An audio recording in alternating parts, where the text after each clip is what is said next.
Psychology କହିଥାଏ ଯଦି ଆପଣ କୌଣସି ମହିଳାଙ୍କୁ ଭଲ ଭାବରେ ଜାଣିଛନ୍ତି ଓ ତାଙ୍କୁ ଗେହିବାକୁ ଚାହୁଁଛନ୍ତି ତେବେ ତାଙ୍କର ଏହି 3ଟି ଜିନିଷକୁ 3 ଥର ଚିପି ଦିଅନ୍ତୁ।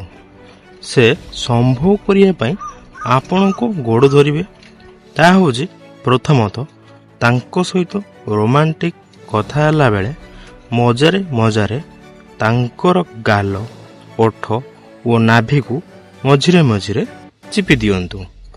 ଯଦି ସେ ଆପଣଙ୍କୁ ସେତିକ ପସନ୍ଦ କରୁଥିବେ ତେବେ ଆପଣଙ୍କ ଇସାରାକୁ ବୁଝିବା ସହିତ ଆପଣଙ୍କୁ ଏକୁଟିଆ ସମୟରେ ଘରକୁ ଡାକିବେ।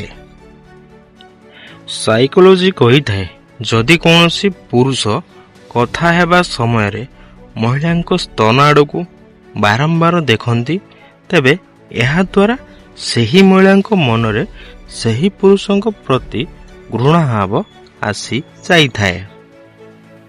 ସାଇକୋଲୋଜି କହିଥାଏ ଗୋଟିଏ ସ୍ତ୍ରୀ ନିଜର ଗରମ ଓ ଉତ୍ତେଜିତ ଗୁପ୍ତାଙ୍ଗକୁ ଥଣ୍ଡା କରିବା ପାଇଁ ନିଜ ଡାହାଣ ହାତର 2ଟି ଆଙ୍ଗୁଳିକୁ ନିଜ ଗୁପ୍ତାଙ୍ଗ ଭିତରେ ପୁରାଇଥାନ୍ତି।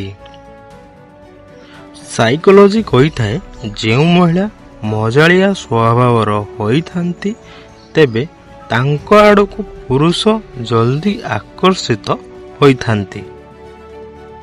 ସାଇକୋଲୋଜି କହିଥାଏ ସବୁ ଝିଅ ଜାଣିଥାନ୍ତି କି ପୁଅମାନେ କ'ଣ କହିବାକୁ ଚାହୁଁଛନ୍ତି କିନ୍ତୁ ସେ ଏମିତି ବ୍ୟବହାର କରିଥାନ୍ତି କି ଯେମିତି ତାଙ୍କୁ କିଛି ବି ଜଣା ନାହିଁ।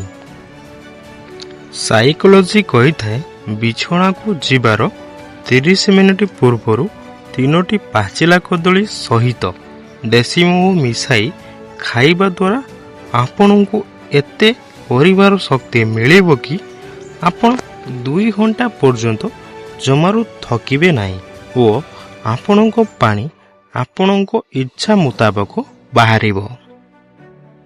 ସାଇକୋଲୋଜି କହିଥାଏ ଯଦି କୌଣସି ମହିଳା ଆପଣଙ୍କର ବାରମ୍ବାର ମନେ ପଡ଼ିବାକୁ ଲାଗନ୍ତି ତେବେ ବୁଝିଯାଆନ୍ତୁ କି ହୁଏତ ଆପଣଙ୍କୁ ତାଙ୍କ ବ୍ୟବହାର ପସନ୍ଦ ଆସୁଛି ନହେଲେ ତାଙ୍କ ସୁନ୍ଦରତା। ସାଇକୋଲୋଜି କହିଥାଏ ଗିହାଗିହି ଭିଡ଼ିଓ ଦେଖୁଥିବା ପୁରୁଷ ଶାରୀରିକ ସମ୍ପର୍କ ବନାଇବା ସମୟରେ ନିଜ ମହିଳା ସାଥୀଙ୍କ ସହିତ ବହୁତ ରୋମାଣ୍ଟିକ ଭାବରେ ବ୍ୟବହାର କରିଥାନ୍ତି। ସାଇକୋଲୋଜି କହିଥାଏ ମହିଳାଙ୍କୁ ଯଦି ଗୋଟେ ଦିନ ପୁରୁଷଙ୍କ ଆଖି ଦିଆଯାଏ ତେବେ ସେ ପରଦିନ ନିଜକୁ କପଡ଼ାରେ ଘୋଡ଼େଇ ହୋଇ ବାହାରକୁ ବାହାରିବେ।